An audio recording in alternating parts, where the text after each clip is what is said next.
बिस्मिल्लाहिर्रहमानिर्रहीम। स्टूडेंट, जो कोरोना के पेश नज़र कि ये जो आपका सिलेबस है इसको शॉर्ट कर दिया गया था, तो अब स्मार्ट सिलेबस के अकॉर्डिंग ही स्टूडेंट्स पेपर की तैयारी करेंगे। तो इसलिए तो जो स्मार्ट सिलेबस के अंदर जो क्वेश्चंस हैं उनका सलूशन आपको इस चैनल पे इस वीडियो में हम बताएंगे। जिन्हें चैप्टर नंबर 1 से स्टार्ट कर रहे हैं, हम एक्सरसाइज 1.1 से शुरू कर रहे हैं। सबसे पहले मैट्रिक्स की डेफिनेशन हम पढ़ेंगे। Matrix rectangular array a formation of collection of numbers. किसी भी नंबर्स की जो हम अरेज बनाते हैं, 0 1 2 3 नंबर्स कुछ भी हो सकते हैं, और उन नंबर्स को हम स्क्वायर ब्रैकेट के अंदर जब क्लोज़ कर देते हैं तो क्लोज़ करने के बाद जो फॉर्म हमारे पास बनती है विच इज़, उस फॉर्म को हमने नाम देना होता है मैट्रिक्स का। तो ये एक मैट्रिक्स है, ठीक है, डेफिनेशन। सिमिलरली ये कुछ एग्जांपल्स के तौर पे मैट्रिसेस लिखे हैं मैंने, तो आर द अदर मैट्रिक्स। चले, मैट्रिसेस के अंदर रोज़ और कॉलम्स क्या होते हैं। स्टूडेंट, मैट्रिक्स को देखने के दो व्यूज़ हैं। एक हॉरिजॉन्टल हम चेक करते हैं, जैसे हॉरिजॉन्टली लिखा है 1 2 3। अगर हम वर्टिकली चेक करें तो 1 4 7। इस तरह जो हॉरिजॉन्टल अरेंजमेंट है, ये वाली हॉरिजॉन्टल अरेंजमेंट, इनको हम नाम देते हैं रोज़ का। तो इस मैट्रिक्स के अंदर पहली रो, ये दूसरी रो और ये थर्ड रो।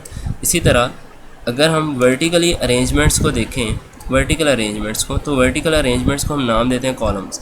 तो इस मैट्रिक्स के अंदर ये कॉलम नंबर 1 है, ये सेकंड है और ये थर्ड है, ठीक है। इसी तरह ये मैट्रिक्स है, इसके अंदर ये पहली रो, दूसरी रो, तीसरी रो और ये पहला कॉलम और ये दूसरा कॉलम। यानी कि इस मैट्रिक्स के अंदर 3 रोज़ हैं, 2 कॉलम है। इसी तरह इसके अंदर 3 रोज़ हैं, 3 कॉलम्स हैं।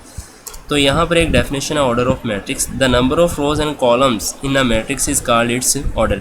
किसी मैट्रिक्स के अंदर कितनी रोज हैं, कितने कॉलम्स हैं, उसका ऑर्डर कहलाता है। मिसाल के तौर पे इस मैट्रिक्स का ऑर्डर 3/3 है, 3 रोज और 3 कॉलम्स। इसी तरह इस मैट्रिक्स का ऑर्डर भी 3/3 है, 3 रोज 3 कॉलम। इसी तरह इस मैट्रिक्स का ऑर्डर 3/2 है। पहले हमेशा नंबर ऑफ रोज बतानी है, 3 रोज हैं और 2 कॉलम्स हैं। तो अगर किसी मैट्रिक्स के अंदर m रोज और n कॉलम्स हैं तो उसका ऑर्डर क्या होगा, m/n। Equal matrices, 2 matrices are said to be equal.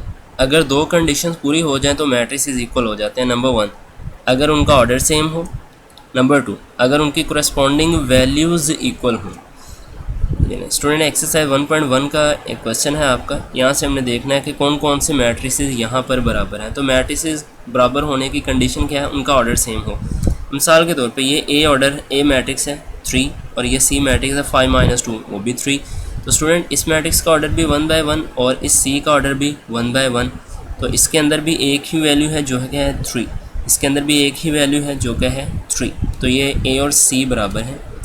इसी तरह बी और आई मैट्रिसेस बराबर है। इसकी पहली वैल्यू 3 है, यहाँ से भी फर्स्ट वैल्यू 3 है, इसकी सेकंड वैल्यू 5 है, इधर से भी सेकंड वैल्यू 3 + 2 5 है, और इसका ऑर्डर 1/2 है, इसका ऑर्डर भी 1/2 है। तो लिहाजा बी और आई बराबर है। इसी तरह बाकी मैट्रिसेस को हम यहाँ से देख सकते हैं, ई और एच बराबर हैं। इसी तरह ई, एच और जे, ये तीनों बराबर हैं। 4, यहाँ से वैल्यू 4, फिर 6, इधर से भी 6, ये 0, यहाँ पर भी 0 और ये 2 और ये भी 2। इसी तरह सारे मैट्रिसेस को हम देख सकते हैं।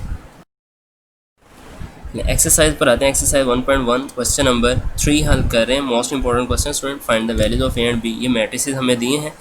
अच्छा, मैट्रिसेस दोनों बराबर हैं। जब मैट्रिसेस, अभी हमने पढ़ा है कि मैट्रिसेस बराबर हैं तो इसका मतलब क्या होता है, कोरेस्पॉन्डिंग वैल्यूज़ बराबर होंगी। a + c किसके बराबर होगा, 0 के।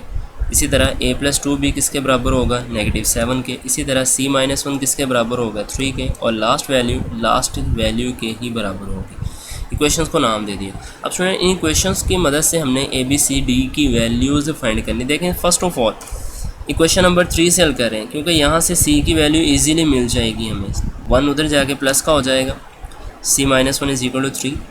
1 राइट साइड पे जाके पॉजिटिव होगा तो c की वैल्यू आ गई 4। अब वो इक्वेशन ढूंढनी है जिसमें सिर्फ c आ रहा हो, जैसे कि ये। तो इस इक्वेशन को हम, इस वैल्यू को c = 4 को इक्वेशन नंबर 1 में पुट कर रहे हैं। तो स्टूडेंट, इक्वेशन नंबर 1 के अंदर जहाँ जहाँ c है उसकी जगह पे 4 आ जाएगा। 4 राइट साइड पे जाके माइनस का हो जाएगा। तो a की अमाउंट भी फाइंड हुई हमारे पास, -4।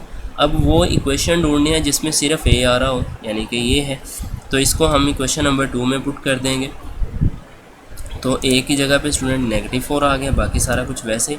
तो ये जो नेगेटिव 4 है राइट साइड पे जाके पॉजिटिव 4 हुआ, इनको प्लस माइनस किया, नेगेटिव 3 बचना था। Extremely sorry student for this.